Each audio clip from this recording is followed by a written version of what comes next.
Sabe aquela sensação de que existe um universo inteiro acontecendo dentro da cabeça de uma criança? Um mundo secreto, silencioso, que a gente muitas vezes não consegue acessar. Como é que se decifra isso? As alegrias, os medos, as angústias que ainda não têm nome, que não viraram palavras? Pois é, a resposta para isso tudo pode estar num lugar muito mais simples do que a gente imagina, na brincadeira.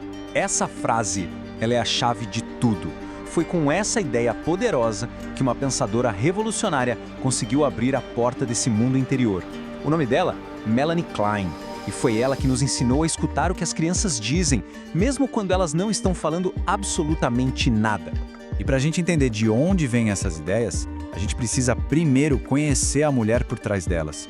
Porque olha, a Melanie Klein não era uma acadêmica distante, daquelas que vivem numa torre de marfim, sabe? Muito pelo contrário. A história de vida dela foi marcada por perdas desde a infância. E foi isso que deu a ela uma sensibilidade única para aquele sofrimento que a gente não vê. Vamos dar uma olhada rápida na jornada dela. Ela nasceu em Viena, lá em 1882, e como eu disse, teve uma infância bem complicada. Mas ela pegou essa dor e transformou em propósito. Um momento fundamental foi em 1916, quando ela começou a própria análise com o Sándor Ferenczi. Foi ele que viu o potencial dela e a incentivou, olha para as crianças. E não deu outra. Em 1924, ela chega e apresenta para o mundo um jeito completamente novo de escutar. E aí veio a grande virada de chave, a sacada genial de Klein. E sabe de onde veio? De observar o próprio filho. Ela percebeu que, para uma criança, brincar não é só um passatempo. Não mesmo. É a linguagem fundamental dela. É o jeito que a mente infantil tem para organizar o mundo, para botar os conflitos para fora e até para testar soluções. Beleza. Então, se o brincar é uma linguagem, como é que a gente aprende a falar essa língua? Como se traduz o que está sendo dito ali? Bom, a Klein não só teve a ideia, ela criou um método para isso. Essa é a famosa técnica do brincar, e a ideia é tão simples que chega a ser genial. Pensa assim, numa sala com brinquedos pequenos, coisas familiares como carrinhos e bonecos, a criança não está só se divertindo. Ali, naqueles objetos, ela está projetando o seu mundo interior, dando forma visível, concreta, aos seus medos, desejos e fantasias mais profundas. Essa comparação aqui resume tudo de um jeito perfeito. Pensa com a gente.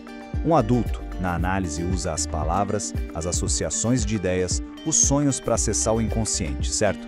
A criança faz a mesmíssima coisa, só que usando a brincadeira. O objetivo é o mesmo, chegar lá no inconsciente. O que muda é a ferramenta, a linguagem. Tá, mas e na prática? Como isso funciona de verdade? Para a gente sentir o poder dessa técnica em ação, nada melhor do que um dos casos mais famosos e, olha, mais tocantes da Klein. Vamos conhecer a história do pequeno Dick. O caso do Dick era um desafio enorme. Imagina um menino de 4 anos vivendo num isolamento completo. Ele não falava, não brincava, parecia indiferente a tudo e a todos. As únicas coisas que chamavam a atenção dele eram trens e maçanetas. Ele estava, como se dizia na época, num encapsulamento autista. E foi aí que a Klein fez algo de uma coragem interpretativa absurda. Ela viu o Dick fazendo um movimento repetitivo com um trem de brinquedo, para dentro e para fora de uma estação. Em vez de achar que era um gesto sem sentido, ela deu um significado para aquilo. Ela olhou e disse, o trem é o Dick, a estação é a mamãe. Pensa só, ela deu palavras para um sentimento que ele não tinha a menor condição de expressar. E o resultado foi transformador. A partir do momento em que o mundo interno dele foi simbolizado, validado por alguém, aquela casca do isolamento começou a se quebrar. Aos poucos, ele começou a falar, a usar a imaginação e, o mais importante de tudo, a se conectar com as pessoas ao seu redor. Mas o pensamento da Klein não parou nos brinquedos, não. Ela entendeu que existia outra ferramenta tão ou mais poderosa para acessar e organizar o mundo interior de uma criança: as histórias. E assim surge a ideia de leitura afetiva. É um conceito que enxerga a literatura infantil não só como entretenimento, mas como um mediador. A história se torna um espaço seguro, um campo de testes, onde a criança pode encontrar e processar seus próprios conflitos através dos personagens. E como isso funciona? Bom, basicamente em 3 passos. Primeiro, a identificação. A criança se vê no herói que enfrenta o monstro e sente que também pode vencer os próprios medos. Segundo, a ressignificação. Traumas são revividos ali, no ambiente seguro da ficção, ganhando novos sentidos. E por fim, a autorreflexão, que é estimulada pelo afeto de quem ele é junto e ajuda a organizar o pensamento e a imaginação.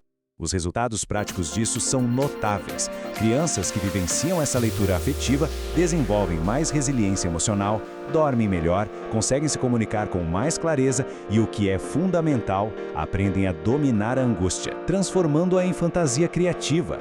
Então, qual é o grande legado que a Melanie Klein trouxe pra gente? A gente pode resumir tudo com uma metáfora linda, que tem a ver com o conhecimento mais importante que existe, o de conhecer a si mesmo.